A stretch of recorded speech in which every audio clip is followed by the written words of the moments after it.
Hi friends, welcome back to my channel and happy new year. எல்லாருக்கும் நல்ல புத்தாண்டு வாழ்த்துக்கள். நம்ம இந்த வருஷம் ரெசல்யூஷன் எடுத்துருக்கோன்னா ஹெல்தியாக செஞ்சு சாப்பிடணும். ஸோ அதனால் ஃபஸ்ட்டு இந்த வருஷம் ரெசிபி ஒரு ராகி ஆப்பம். இது ரொம்ப ஹெல்தியானது மட்டும் இல்லை, ரொம்ப டேஸ்டியானது கூட. ஒரு தடவை நீங்கள் செஞ்சீங்கன்னா டெஃபினட்டாக செய்வீங்க. ஸோ இது சட்னி கூட, ஸ்டியூ கூட, இல்லை வெஜிடபிள்ஸ் போட்டு குருமா செஞ்சாலும் ரொம்ப ருசியாக இருக்கும். ஸோ இப்போ இது எப்படி செய்யறதுங்கிறத நம்ம பார்க்கலாம். அதுக்கு தேவையான பொருட்கள் எல்லாம் எடுத்து வச்சுருக்கோம். ராகி மாவு தான் நான் ஃபஸ்ட் எடுத்திருக்கேன். அதுக்கு கூட ஒரு அரை கப் அவலும் சேர்த்துருக்கோம். ஸோ நம்ம ஈஸ்ட் போட்டு செய்யலாம். நான் ஒரு அரை கப் தயிரில் 1/4 டீஸ்பூன் பேக்கிங் சோடா சேர்த்து மிக்ஸ் பண்ணி வச்சுட்டு அதை தான் சேர்க்க போகிறேன். இப்போ உங்கள் வீட்டில் ஈஸ்ட் இல்லைன்னா இது மாதிரி செய்யலாம். இல்லை ஈஸ்ட் இருந்ததுன்னா ஈஸ்ட் ஒரு டீஸ்பூன் போட்டு செஞ்சாலும் இதே மாதிரி சாஃப்டாக வரும். இது இன்ஸ்டன்ட் ஆப்பம்.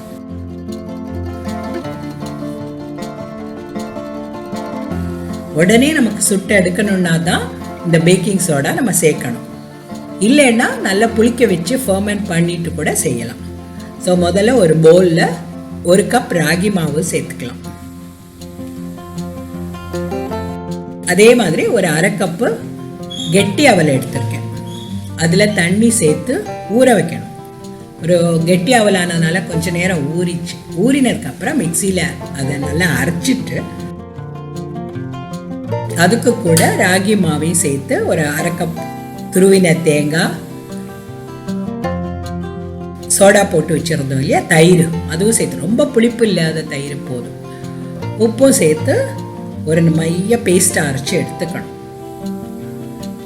ஒரு அரை கப் தண்ணி சேர்த்துருக்கேன். ஸோ இது மாதிரி அரைச்சி எடுத்துக்கணும். அந்த மாவு கொஞ்சம் கெட்டியாக தான் இருக்குது, ஆனால் ஆப்பத்துக்கு நமக்கு கொஞ்சம் தண்ணியாக இருக்கணும். அதனால அதை ஒரு பவுலில் மாற்றிட்டு தேவைப்படுற தண்ணியும் அதோட சேர்த்து நல்லா கலந்து வச்சுக்கணும்.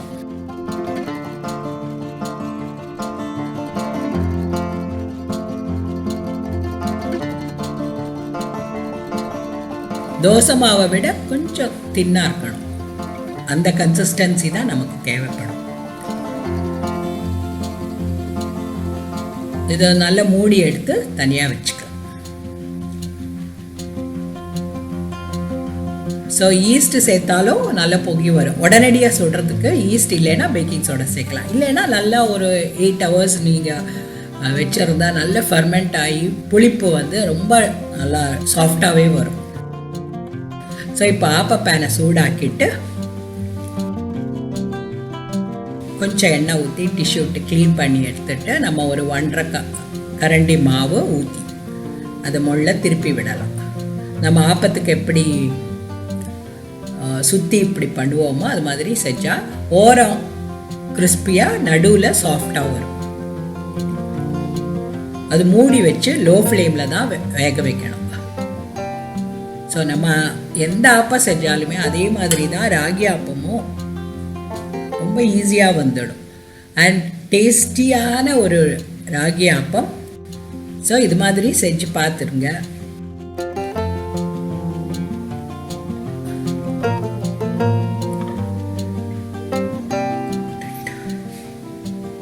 ஸோ எல்லா மாவும் இது மாதிரி செஞ்சு சாப்பிட்டுக்கலாம். இது சட்னி கூட இல்லை வெஜிடபிள் ஸ்டியூ கூட ரொம்ப அருமையாக இருக்கும். இப்போ உங்களுக்கு ஆப்பச்சட்டி இல்லை அப்படின்னு நினச்சிங்கன்னா நீங்கள் தோசை கல்லில் கூட சாஃப்டாக செய்யலாம்.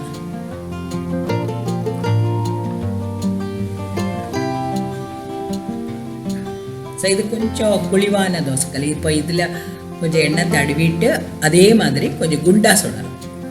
குண்டா சொல்லும்போது உங்களுக்கு ஓரம் ரொம்ப கிறிஸ்பியாக வராது, ஆனால் சாஃப்டான அப்பமாக இருக்கும்.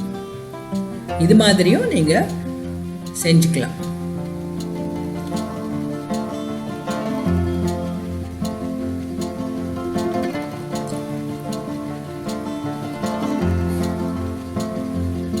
ஸோ டயபெட்டிக் இல்லை வெயிட் லாஸ் பண்ணணும்னு நினைக்கிறவங்க எல்லாருமே இந்த ராகி அப்பம் செஞ்சு சாப்பிடலாம். அண்ட் ஒரு தடவை செஞ்சால் டெஃபினட்டாக நீங்கள் செய்வீங்க. அவ்வளோ ஒரு டேஸ்டியான ராகி ஆப்பம். ஸோ இது குருமா கூட வச்சு சாப்பிடலாம். ஸோ எவ்வளோ பஞ்சு போல் இருக்குது, ரொம்ப சாஃப்டாக இருக்குது. நம்ம அந்த தயிரில் சோடா போட்டதுனால அது நல்லா பொங்கி ரொம்ப நல்லா அருமையாக வந்திருக்கு. ஸோ இது மாதிரி செஞ்சு பார்த்துருங்க. அண்ட் உங்கள் ஃபீட்பேக் எனக்கு எழுதுங்க. கமலாவின் கிச்சனுக்கும் சப்ஸ்கிரைப் பண்ணுங்கள். தேங்க்யூ. என்ஜாய்.